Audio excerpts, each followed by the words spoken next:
പ്രേംലാൽ, ഈ G7 ഉച്ചകോടി നടക്കുന്നിടത്തേക്ക് നമ്മുടെ പ്രധാനമന്ത്രി നരേന്ദ്രമോദി പോകുന്നുണ്ട്. അദ്ദേഹം പോകുന്നത് ഫ്രാൻസിലെ പ്രധാനമന്ത്രി ഇമ്മാനുവൽ മാക്രോണിനെ കാണാൻ വേണ്ടിയിട്ടാണെന്ന് പറയുന്നു. അപ്പോൾ ഫ്രാൻസിൽ നിന്നാണ് ഇന്ത്യ ആയുധമൊക്കെ വാങ്ങുന്നുണ്ടല്ലോ അല്ലേ? റഫേൽ യുദ്ധവിമാനമൊക്കെ അവിടെ നിന്നല്ലേ വാങ്ങുന്നത്. ഏതായാലും G7 രാജ്യങ്ങളുടെ സമ്മേളനത്തിന് ഇവിടുന്ന് ഈ പറയുന്ന ബ്രിക്സിൽ പെടുന്ന ഇന്ത്യയുടെ പ്രധാനമന്ത്രി പോകുന്നതിൻ്റെ ലക്ഷ്യമെന്ത്? പ്രധാനമന്ത്രി ഇത് ആദ്യമായിട്ടല്ല G7 ഉച്ചകോടിയുടെ ഭാഗമാകുന്നത്. മുമ്പ് കഴിഞ്ഞ മീറ്റിംഗ് കാനഡയിൽ നടന്നപ്പോഴാണ് പ്രധാനമന്ത്രി അവിടെ പോയിരുന്നു. അന്ന് ട്രംപ് മോദിയെ കാണാതെ അവിടെ നിന്ന് മുങ്ങിയതൊക്കെ വലിയ വാർത്തയായിരുന്നു.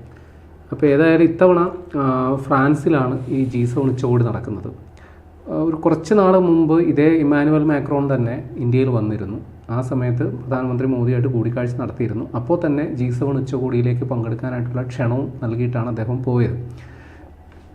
ഇത് പ്രകാരം 16-17 തീയതികളിൽ പ്രധാനമന്ത്രി നരേന്ദ്രമോദി അവിടെ ഉണ്ട്. ഈ 17-ാം തീയതി അമേരിക്കൻ പ്രസിഡന്റ് ഡൊണാൾഡ് ട്രംപും അവിടെ ഉണ്ട്. അപ്പോൾ അവിടെ വെച്ച് അമേരിക്കൻ പ്രസിഡന്റും ഇന്ത്യൻ പ്രധാനമന്ത്രി മോദിയുമായിട്ട് കൂടിക്കാഴ്ച നടത്തും എന്നുള്ള വാർത്തകൾ ഇതിൻ്റെ കൂടെ വരുന്നുണ്ട്. അങ്ങനെയാണെങ്കിൽ കഴിഞ്ഞ ഫെബ്രുവരി 2025 ഫെബ്രുവരിക്ക് ശേഷം, ഏതാണ്ട് ഒരു വർഷത്തിന് ശേഷം നടക്കുന്ന പ്രധാനമന്ത്രി മോദിയും ട്രംപുമായിട്ടുള്ള ആദ്യത്തെ കൂടിക്കാഴ്ചയാണ്. കാരണം കഴിഞ്ഞ ഫെബ്രുവരിയിലെ ആ കൂടിക്കാഴ്ചയ്ക്ക് ശേഷമാണ് ഇടിവെട്ടും പേമാരിയും പോലെ ഇന്ത്യ അമേരിക്ക ബന്ധത്തിൽ വലിയ വിള്ളലുകൾ സംഭവിച്ചത്. തീരുവയാണ് തുടക്കം. തീരുവ യുദ്ധം തുടങ്ങി. പിന്നെ അതിനുശേഷം ഇങ്ങോട്ട് ഇന്ത്യയും പാകിസ്ഥാനുമായിട്ട് സംഘർഷം ഉണ്ടായപ്പോൾ ഇദ്ദേഹം റഫറി കളിക്കാൻ വന്നത്. പിന്നെ അമേരിക്ക നമ്മുടെ റഷ്യയുടെ കാര്യത്തിലെടുത്ത നിലപാട്, ഇന്ത്യക്കെതിരെ റഷ്യൻ ക്രൂഡ് ഓയിൽ വാങ്ങുന്നതിന് ഏർപ്പെടുത്തിയ നിലപാട്, പിന്നെ അമേരിക്ക ഏർപ്പെട്ട ഈ ഇറാനും ഇസ്രയേലും അമേരിക്ക ഉൾപ്പെട്ട യുദ്ധം, അവിടെ ഇന്ത്യയെ ഇടനിലക്കാരനാക്കാൻ നോക്കി. അത് നടന്നില്ല. ഈ ഓപ്പറേഷൻ സിന്ദൂറിന്റെ ബഡായിയാണ് ഏറ്റവും വലിയ ബഡായി. അപ്പോൾ ഈ സംഭവങ്ങൾക്കൊക്കെ ശേഷം അമേരിക്കൻ പ്രസിഡന്റും ഇന്ത്യൻ പ്രധാനമന്ത്രിയും ഒരു കൂടിക്കാഴ്ച നടത്തുകയാണെങ്കിൽ അതിൻ്റെ പ്രാധാന്യം ഏറെയാണ്. ഒരു പക്ഷേ നിർണായക ചുവടുവെപ്പുകൾ, കാര്യം ഇന്ത്യ അമേരിക്ക വ്യാപാര കരാർ ഇങ്ങനെ ചർച്ചയിൽ ഇങ്ങനെ വെന്ത് പാകമായിട്ടിരിക്കേണ്ടി വിളമ്പിയാൽ മതി. മനസ്സിലായി. അപ്പോൾ ആ ഒരു കാര്യത്തെക്കുറിച്ചുള്ള അവസാന ധാരണ ചിലപ്പോൾ അവിടെ ഉണ്ടാകും എന്ന് പറയപ്പെടുന്നു. അറിയില്ല ആ കൂടിക്കാഴ്ച നടക്കുമോ ഇല്ലയെന്ന് നമുക്ക് ഉറപ്പൊന്നുമില്ല. കാരണം കഴിഞ്ഞ ഫെബ്രുവരിക്ക് ശേഷം, ഈ ഓപ്പറേഷൻ സിന്ദൂറിന് ശേഷം, അല്ലെങ്കിൽ രണ്ട് രാജ്യങ്ങളും തമ്മിൽ വലിയ അകൽച്ച ഉണ്ടായതിനു ശേഷം രണ്ട് നേതാക്കളും പരസ്പരം കാണാനുള്ള അവസരങ്ങൾ ബോധപൂർവ്വം ഒഴിവാക്കുകയാണ് ചെയ്യുക. രണ്ടുപേരും അവരവർ പങ്കെടുക്കുന്ന വേദികളിൽ നിന്ന് വിട്ടു നിൽക്കുന്ന ഒരു സാഹചര്യം ഉണ്ടായിരുന്നു. ഏറ്റവും ഒടുവിൽ നമ്മുടെ ക്വാഡ് ഉച്ചകോടിയുടെ ഭാഗമായിട്ട് അമേരിക്കൻ പ്രസിഡന്റ് ഇവിടെ വരുമെന്ന് പറഞ്ഞിട്ട് അദ്ദേഹം അപ്പോഴും വന്നില്ല. പകരം മൈക്ക് റൂബിയോ ആണ് ഇന്ത്യയിലേക്ക് വന്നത്. അപ്പോൾ ഇങ്ങനെയുള്ള കാര്യങ്ങൾക്കിടയിലാണ് അവിടെ ആ ഒരു കൂടിക്കാഴ്ചയ്ക്ക് വേദി ഒരുങ്ങുന്നത്. നടക്കുന്നെങ്കിൽ നടക്കട്ടെ, നല്ല കാര്യം. പക്ഷേ ഇവിടെ പ്രധാനമന്ത്രി മോദി ഈ G7 ഉച്ചകോടിയിൽ പങ്കെടുക്കാൻ, അതും ഫ്രഞ്ച് പ്രസിഡന്റ് ഇമ്മാനുവൽ മാക്രോണിൻ്റെ ക്ഷണപ്രകാരം അവിടെ എത്തുന്നു എന്നുള്ളതിന് മറ്റ് ചില രാഷ്ട്രീയ മാനങ്ങൾ കൂടിയുണ്ട്. പ്രത്യേകിച്ച് ഈ ഫ്രാൻസ് എന്ന് പറയുന്നത് നമ്മൾക്കറിയാവുന്നതുപോലെ ഒരു നാറ്റോ അംഗരാജ്യമാണ്, അമേരിക്കയുടെ ഒരു സഖ്യകക്ഷിയാണ്, എല്ലാമാണ്. പക്ഷേ സമീപകാലത്ത് അമേരിക്കയും അവരുടെ സഖ്യകക്ഷികളുമായിട്ട് വലിയ ഉരസലിലാണ് പല പല കാരണങ്ങളാൽ. അത് തുടങ്ങി വെച്ചത് ട്രംപ് തന്നെയാണ്. ട്രംപ് മറ്റേ ഗ്രീൻലാൻഡ് പിടിച്ചെടുക്കാൻ നോക്കി, അതിൻ്റെ പേരിൽ തെറ്റിപ്പിരിഞ്ഞു. പിന്നെ ട്രംപ് നമ്മുടെ നിക്കോളാസ് മദുരോയെ തടങ്കലിലാക്കി, വെനസ്വേല അവിടെ പോയി അദ്ദേഹത്തെ തടങ്കലിലാക്കി. അതിലൊക്കെ ഇവർക്ക് വലിയ എതിർപ്പുണ്ട്. കൂടാതെ ഉക്രൈൻ റഷ്യ സംഘർഷത്തിൽ ഉക്രൈന് വിരുദ്ധമായ നിലപാടുകളിലേക്ക് ട്രംപ് പോയതിലും ഇവർക്ക് വലിയ എതിർപ്പുണ്ട്. അവരെല്ലാം ഉക്രൈൻ്റെ പക്ഷത്ത് അണിനിരക്കുമ്പോൾ ട്രംപ് നേരെ പുടിനൊപ്പം ചേർന്നു, റഷ്യക്കൊപ്പം ചേർന്നു എന്നൊരു വിമർശനം ഇവർക്കുണ്ട്. കൂടാതെ ഏറ്റവും പരമപ്രധാനം, ട്രംപ് അദ്ദേഹത്തിൻ്റെ സ്വന്തം താല്പര്യാർത്ഥം ഇറാനിൽ പോയി യുദ്ധം ചെയ്തതിൻ്റെ കെടുതികൾ ലോകരാജ്യങ്ങളെല്ലാം നേരിടേണ്ടി വന്നു. വലിയ ഊർജ്ജ പ്രതിസന്ധി നേരിടേണ്ടി വന്നു ഇപ്പോൾ ഈ അവസ്ഥയിൽ. അപ്പോൾ ഇതിലൊക്കെ ട്രംപിനോട് കടുത്ത വിയോജിപ്പും എല്ലാം ഉള്ള ഒരു കക്ഷി കൂടിയാണ് നമ്മുടെ ഫ്രഞ്ച് പ്രസിഡന്റ് ഇമ്മാനുവൽ മാക്രോൺ. ഇതുകൂടാതെ ഇന്ത്യക്കും ഫ്രാൻസിനും ഒരു കാര്യത്തിൽ പൊതു നിലപാടുണ്ട്. കാര്യം ഈ ലോകത്ത് നടക്കുന്ന ഇത്തരം സാമ്പത്തിക അരക്ഷിതാവസ്ഥയ്ക്കൊക്കെ പ്രധാന കാരണം 3 രാജ്യങ്ങളാണ് എന്നുള്ള ചിന്ത ഈ ഇന്ത്യക്കും ഫ്രാൻസിനുണ്ട്. ഒന്ന് അമേരിക്ക, മറ്റൊന്ന് ചൈന, മറ്റൊന്ന് റഷ്യ.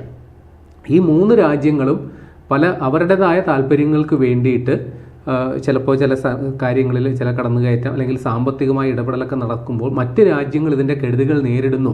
അപ്പോൾ നമുക്ക് നമ്മുടേതായ ഒരു പോളിസി വേണം എന്ന് ചിന്തിക്കുന്ന രാജ്യമാണ് ഇന്ത്യയും ഫ്രാൻസും. അപ്പോൾ ഈ കാര്യത്തിൽ യോജിച്ചു പോകാം അതുകൂടാതെ ലോകത്തെമ്പാടുമുള്ള രാഷ്ട്രീയമായ കാര്യങ്ങളിൽ യോജിച്ച് നിന്നാൽ പരസ്പരം സഹകരിക്കാനും സഹായിക്കാനും ആശയപരമായി ഒന്നിക്കാനും സാധ്യതയുള്ള രണ്ട് രാജ്യങ്ങളായിട്ടാണ് ഇമ്മാനുവൽ മാക്രോണും മോദിയും രണ്ട് രാജ്യങ്ങളും പരസ്പരം വിശേഷിപ്പിക്കുന്നതും കരുതുകയും ചെയ്യുന്നത്. അതുകൊണ്ട് തന്നെയാണ് ഇവർ തമ്മിൽ രണ്ട് രാജ്യങ്ങൾ തമ്മിൽ മുമ്പൊന്നും ഇല്ലാത്ത തരത്തിലുള്ള അടുത്ത സൗഹൃദവും ബന്ധങ്ങളും ഉണ്ട്. അപ്പോൾ ഈ വർഷം മുതലാണ് ഇന്ത്യയും ഫ്രാൻസും തമ്മിലുള്ള ഈ പ്രതിരോധ സഹകരണ കരാറിനെ സ്പെഷ്യൽ ഗ്ലോബൽ സ്ട്രാറ്റജിക് പാർട്ട്ണർഷിപ്പ് എന്ന രീതിയിലേക്ക് ഉയർത്തുന്നത്. അതായത് സവിശേഷ പങ്കാളിത്തമുള്ള പ്രാധാന്യമുള്ള ഒരു കരാറിലേക്ക് അതിനെ ഉയർത്തുന്നു. മുമ്പ് ഇപ്പോൾ ചേട്ടൻ തുടക്കത്തിൽ തന്നെ പറഞ്ഞു ഇന്ത്യയും ഫ്രാൻസുമായിട്ട് ആയുധ ഇടപാടുകൾ ഉണ്ട്. നമുക്കറിയാം ഏതാണ്ട് 36 റഫേൽ വിമാനങ്ങൾ അവിടെ നിന്ന് വാങ്ങിയിട്ടുണ്ട്. കൂടാതെ 26 കൂടി നമ്മൾ വാങ്ങാനായിട്ട് കരാറുമായിട്ടുണ്ട്. അത് നേവിക്ക് വേണ്ടിയിട്ട് അത് വലിയ താമസമില്ലാണ്ട് കിട്ടും. കൂടാതെ 114 റഫേൽ വിമാനങ്ങൾ കൂടി വാങ്ങാനായിട്ട് പുതിയ ധാരണയുമായിട്ടുണ്ട്. ആ 114 അതിൽ ബഹുഭൂരിപക്ഷവും ഇന്ത്യയിൽ വന്ന് നിർമ്മിക്കുക എന്നുള്ളതാണ്. അപ്പോൾ ഫ്രാൻസിന്റെ അല്ലെങ്കിൽ അവിടുത്തെ ഈ റഫേൽ വിമാനങ്ങൾ നിർമ്മിക്കുന്ന ദെഫ്സോട്ട് ഏവിയേഷൻസ് എന്ന് പറയുന്ന ആ കമ്പനിയുടെ ചരിത്രത്തിൽ ആദ്യമായിട്ടാണ് ഫ്രാൻസിലല്ലാതെ മറ്റേതെങ്കിലും ഒരു വിദേശ രാജ്യത്ത് അവരുടെ വിമാനം നിർമ്മിക്കുന്നത് ഇന്ത്യയിലാണ്. അപ്പോൾ ആ രീതിയിൽ ഇന്ത്യയെ സവിശേഷമായി ഫ്രാൻസ് പരിഗണിക്കുന്നുണ്ട് എന്നുള്ളത് കൂടി നമ്മൾ മനസ്സിലാക്കണം. ഇനി ഏറ്റവും പ്രധാനം നമ്മൾ ചേട്ടൻ തുടക്കത്തിൽ തന്നെ പറഞ്ഞത് ഈ G7 എന്ന് പറയുന്നത് ലോകത്തെ അതിസമ്പന്ന രാജ്യങ്ങളുടെ ഒരു കൂട്ടായ്മയാണ്. അത് പറയുകയാണെങ്കിൽ Canada, France, Germany, Italy, Japan, UK, USA ഇതുകൂടാതെ യൂറോപ്യൻ യൂണിയനും ഇതിൻ്റെ ചർച്ചകളുടെ ഭാഗമായിട്ട് എല്ലാത്തിലും പങ്കെടുക്കുന്നതും കൂടിയാണ്.